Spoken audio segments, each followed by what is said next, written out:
चरित्र मनुष्य की शोभा है, जैसे बादशाह का ताज, औरत का गहना। चरित्रवान रहो। पुरुष पराई स्त्री और बच्चियों दूसरे पुरुष के साथ बुरा कर्म करोगे तो साधना नहीं बन सकती। नमस्कार, एफटी लाइव में आपके साथ मैं हूं सिमरन कौर।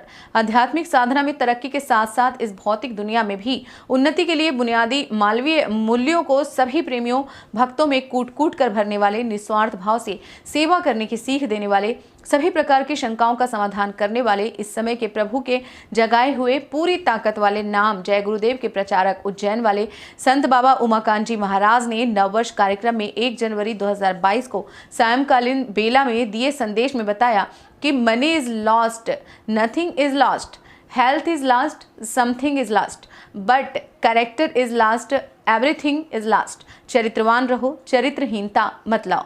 चरित्रहीनता अगर आ गई है तो संकल्प बना लो कि जहां से कमी उत्पन्न होती है, 83% आंखों से अच्छे बुरे कर्म बनते, अपराध होते हैं तो किसी के आंखों में देखो ही नहीं। अपने काम से काम रखो। जो गलती हो गई उसके लिए प्रभु से, गुरु से माफी मांगो। नए वर्ष में संकल्प बना लो जो अपने और संगत के अनुसार का हो। वह काम हमको नहीं करना, हमको परमार्थी भाव बनाना है। जब गुरु हमेशा ध्यान में रहेंगे तो आने वाले कुदरती जलजला से हो जाएगी आपकी बचत। सत्संग में जब एक आदमी के लिए कोई बात कही जाए तो सबको समझना चाहिए, मेरे लिए है। आप भी सुनिए नए वर्ष का ये महत्वपूर्ण संदेश। तो पढ़े लिखे लोग आप बैठे हो, आपको याद दिलाऊंगा, कहा गया money is lost, nothing is lost, health is lost, something lost, but character is lost, everything lost. चरित्रवान रहो। चरित्र एक मनुष्य की शोभा है।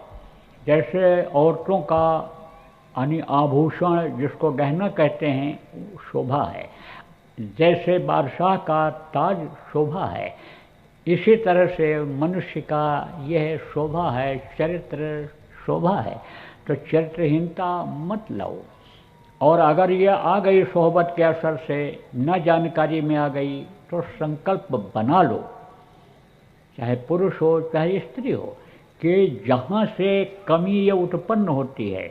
जैसे मैंने कल आपको बताया था कि 83% अपराध आँखों से होते हैं। तो आँखों में देखो क्यों? आँखों से ही अन्य समझो कि अच्छाई झलकती है, आँखों से ही अच्छाई मिलती है, आँखों से ही बुराई होती है। देखो ही नहीं, अपने काम से काम क्यों इधर उधर आप लोग भटकाव में जाते हो?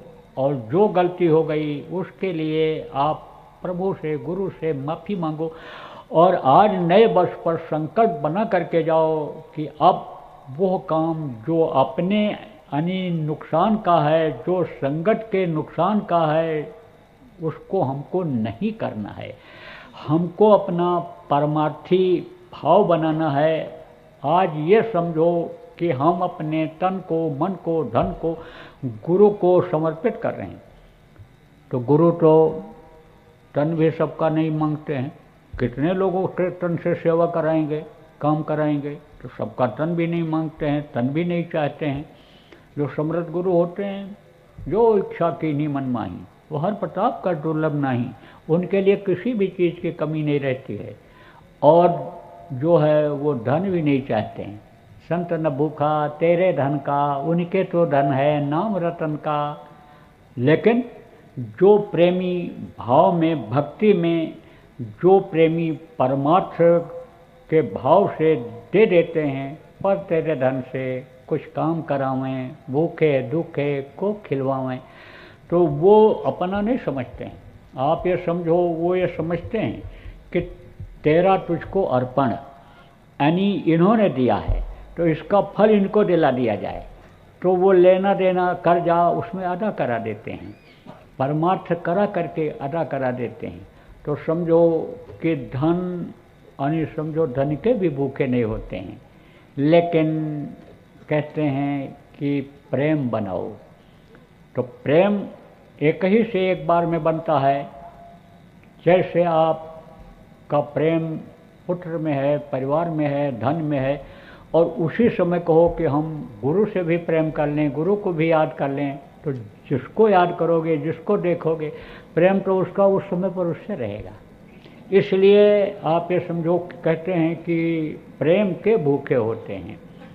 तो मन और तन और कहते हैं सब तेरा तुझको अर्पण, तुझको ये आपका ये है, तो मन को फिर दूसरी तरफ क्यों ले जाते हो?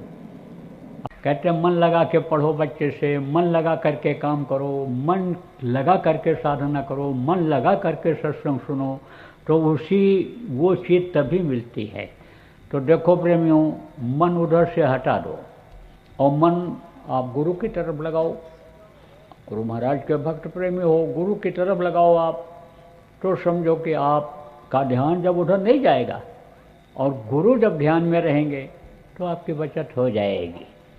देखो प्रेमियों, एक आदमी के लिए कोई बात कहा जाए तो बहुत लोगों के समझ में वो बात आनी चाहिए। तो हमको लोग चिट्ठियाँ लिख करके देते हैं।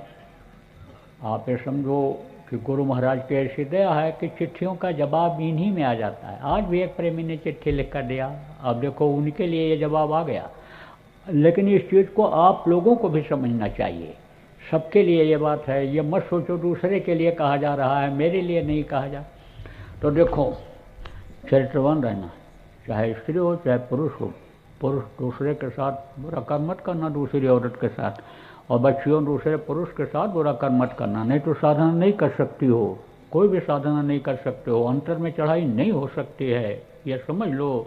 परहेज तो करना ही पड़ेगा, और परहेज के साथ मन लगा करके करोगे तो गारंटी के साथ आपको फायदा दिखेगा, लोक भी बनता दिखेगा, परलोक भी आपका बनेगा।